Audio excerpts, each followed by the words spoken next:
नमस्कार। आज हम मानव भूगोल के तहत जलाशयों का मानव क्रियाओं पर प्रभाव या influence of water bodies on human activities इसकी बात करेंगे, जो आपके सेकंड यूनिट का ये पार्ट है, जिसमें अपन ने पहले जो रिलीफ है या क्लाइमेट है इसका क्या प्रभाव पड़ता है या लैंडस्फॉर्म का क्या प्रभाव पड़ता है, ये सारी बात कर ली है। अब अपन बात करेंगे कि मानव क्रियाओं पर जलाशयों का क्या प्रभाव पड़ता है। यदि देखा जाए तो जलाशय या वाटर बॉडीज मानव जीवन के लिए उतने ही महत्वपूर्ण हैं जितने कि स्थलखंड आपको अभी पढ़ा पहले। अब जैसे इसमें कौन आता है जलाशय में, जैसे प्रमुख सागर, महासागर, नदियाँ, झीलें, ये जो है वो पृथ्वी के प्रमुख जलाशय हैं।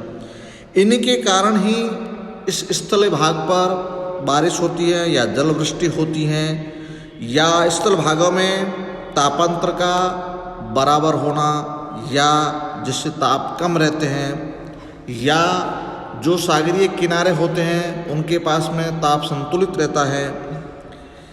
ये अंतर्राष्ट्रीय व्यापार के लिए एक मार्ग पैदा करते हैं, या जो जल मार्ग होते हैं वो सागरों से होकर ही गुजरते हैं। तो मोटा मोटी अपनी ये कह सकते हैं कि जलाशयों का मानव क्रियाओं पर बहुत अधिक प्रभाव पड़ता है।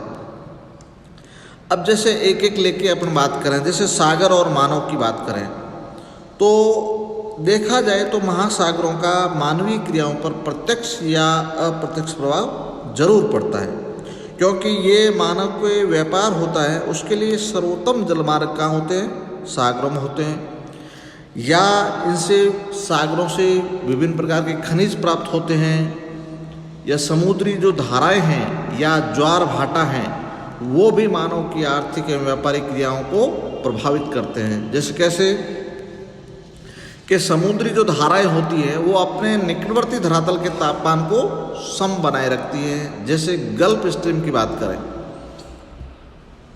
तो गल्फ स्ट्रीम जलधारा के कारण पश्चिमी यूरोप शीतकाल में भी जमता नहीं, क्योंकि ये गर्म जलधारा है, जिससे यहाँ वर्ष भर बंदरगाहों के लिए व्यापार खुला रहता है।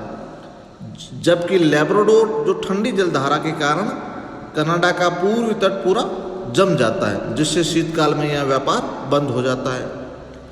अब जो शीतल जलधारा है वो अपने साथ मछलियों के झुंड को ले आती है नीचे, जिससे मछली उद्योग बहुत प्रोत्साहित होता है, आगे बढ़ता है। अब इसी रूप में यदि देखें तो ज्वार भाटा आता है, जब जल चढ़ने के साथ जहाज होते हैं वो उतले जो सागर होते हैं, ऊपर के उथले सागर है, वहाँ से बंदरगाहों तक पहुँच जाते हैं और भाटाओं के साथ पुनः लौट जाते हैं। तो ये जहाज़ों के लिए लाभकारी है, तो वो तट तक पहुँचाने में ज्वार भाटा का सहयोग लेते हैं। या ज्वारीय तल से यदि उत्पन्न तो विद्युत पैदा हो सकती है, विद्युत है जो मनुष्य के लिए लाभकारी है, और कभी कभी ज्वार भाटा मानव के लिए नुकसानदेह भी हो सकता है। जैसे बहुत भयानक लहरें या सुनामी जैसी स्थिति आ जाती तो अपार जनधन की हानि भी हो सकती है। तो इस प्रकार से सागर या महासागर कहीं न कहीं मानव की क्रियाओं को अवश्य प्रभावित करता है। अब यदि बात करें नदियाँ और मानव की, जैसे नदियाँ मानवीय क्रियाओं को कितना प्रभावित करती हैं। जैसे नदियाँ क्या करती है, हर वर्ष जहाँ नदी निकलती है वहाँ उपजाऊ मिट्टी को जमा करती है। जैसे अपन बात करें गंगा, सिंधु, नील नदियों की, तो जो इनका भाग है, मैदानी भाग है, वो दोमट या उर्वरक मिट्टी के लिए विश्व प्रसिद्ध है। ये जो नदियों का क्षेत्र है उसमें उस विश्व में सबसे अधिक अनाज पैदा होता है, तो इसी भागों में उत्पन्न होता है, जिससे खाद्यान्न और व्यापारिक फसलों के भंडार भर जाते हैं। यहाँ पर जनसंख्या का घनत्व जिससे अधिक होता है। अब जहाँ बड़े उद्योग स्थापित होते हैं तो नदियाँ उनको जल प्रदान करती हैं, विद्युत प्रदान करती हैं। तो लगभग सभी बड़े उद्योग नदियों के समीप ही स्थापित किए जाते हैं। नदियाँ सिंचाई में भी कृषि का सहयोग करती हैं। जिन भागों में वर्षा नहीं होती है या पर्याप्त जल उपलब्ध नहीं होता है, वहाँ पर नदियों में डैम बना के पानी को रोक के सिंचाई व्यवस्था की जाती है। तो इस प्रकार से नदियाँ मानवीय क्रियाओं को बहुत हद तक प्रभावित करती हैं। या नदियाँ भारी व्यापारिक या औद्योगिक वस्तुओं ढोने के लिए भी मानव को सस्ता आंतरिक मार्ग प्रदान करती है। जहाँ नदियों की लंबाई अच्छी है तो वहाँ नदियों में व्यापारिक क्रियाएं भी होती हैं, जल मार्ग में होता है, आंतरिक व्यापार होता है। तो इसलिए मानवीय क्रियाओं को बड़ी सीमा तक या बहुत हद तक नदियाँ प्रभावित करती हैं। अब बात करें झीलों की। झीलें और मानव आपस में उनका क्या संबंध हुआ? तो झीलें भी मानव की आर्थिक क्रियाओं को स्थानीय रूप से प्रभावित करती है। जहाँ बड़ी झीलें गहरी तथा सागरों से नदियों द्वारा जुड़ी हुई झीलें हैं, वहाँ पर नाव या जहाज चलाने योग्य जलमार्ग बना होता है।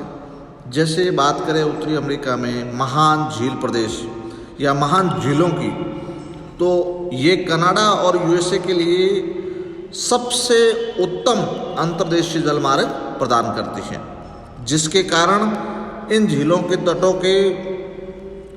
तटों पर अनेक औद्योगिक केंद्र विकसित हो गए हैं, जो उस देश की आर्थिक विकास में अपना बहुत अधिक योगदान करते हैं। झीलों में मछलियों का भी उत्पादन किया जाता है और ये निकटवर्ती क्षेत्र को, जलवायु को भी प्रभावित करती हैं। अब जैसे कहीं कहीं झीलें मनुष्य के लिए नुकसानदेह भी हो सकती हैं। जैसे कनाडा के ढाल प्रदेशों में जो झीलें हैं, वहाँ दलदल के कारण बहुत बड़ा क्षेत्र है जो आवास के लिए अनुकूल नहीं होता है। तो इस प्रकार यह कहा जा सकता है कि जो मानवीय क्रिया है या मानवीय ह्यूमन एक्टिविटीज़ हैं, उसको वाटर बॉडीज, सागर, महासागर, नदी, झील काफ़ी हद तक प्रभावित करती है। वो कहीं पर मनुष्य के लिए लाभदायक भी होती है तो कहीं पर नुकसानदेह भी होती है। तो इस प्रकार से मानवीय क्रियाओं को वाटर बॉडीज प्रभावित करती हैं। धन्यवाद।